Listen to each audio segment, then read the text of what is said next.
What's going on, everyone? So this video is pretty much just taking a dive in my tank, checking out the scenery, the fish, the corals, all the little critters moving around doing their thing. I never really make time to do this kind of thing where I just put my nose to the glass and stare at it all. But while I was on the phone with Scott, I was just looking at the tank, and it was so crystal clear. All the corals were happy and wide open. And I said, you know what? Let me put you on speakerphone, buddy. I'm going to start shooting some video. So, got some pretty decent video and just did some quick editing. And, as I'm looking at everything, I was just like, I never really make time to actually, put my nose to the glass and enjoy everything. Look at all the different colors that are coming in, and, what's growing and what's not growing, and all the little cleanup crew, what are they actually picking at, what are they doing, and we all need to definitely find time to do stuff like that, because this hobby is, it requires a lot of work, and well, my tank requires a good amount of work anyway, but whether it be feeding the fish or the coral or checking your equipment, checking the water parameters, all that stuff, it's a pretty busy hobby. So it's definitely important to, you or anybody else you want to just sit in front of the tank.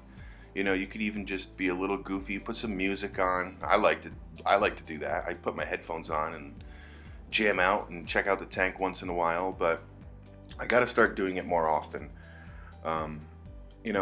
This tank this wasn't really a plan, this tank. This hobby wasn't really a plan. I had fish tanks as a kid, like most of us had.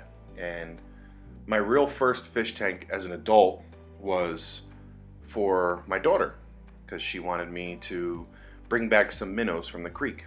So bought a used fish tank from a neighbor, actually, and set it up and got some fish, and then we collected some rock, and then we ended up getting regular fish from the store with some, fake decor, stuff like that. And then it progressed into planted tanks, and then eventually I sold all my plants and all the planted tanks and everything with them. And then maybe a couple months later, she pretty much convinced me, hey, let's start a saltwater tank. She's always wanted one. So I said, okay.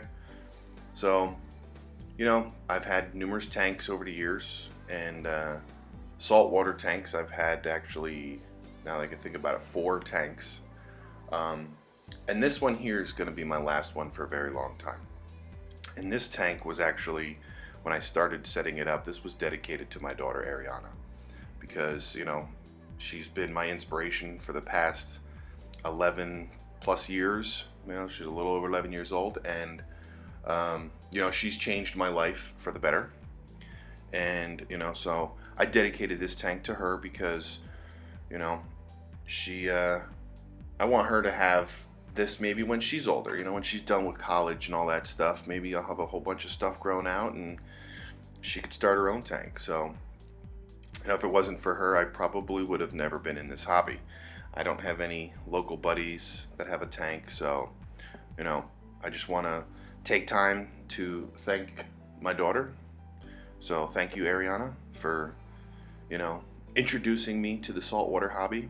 So, and like I said, this is your tank as well. So put your nose to the glass with me and enjoy.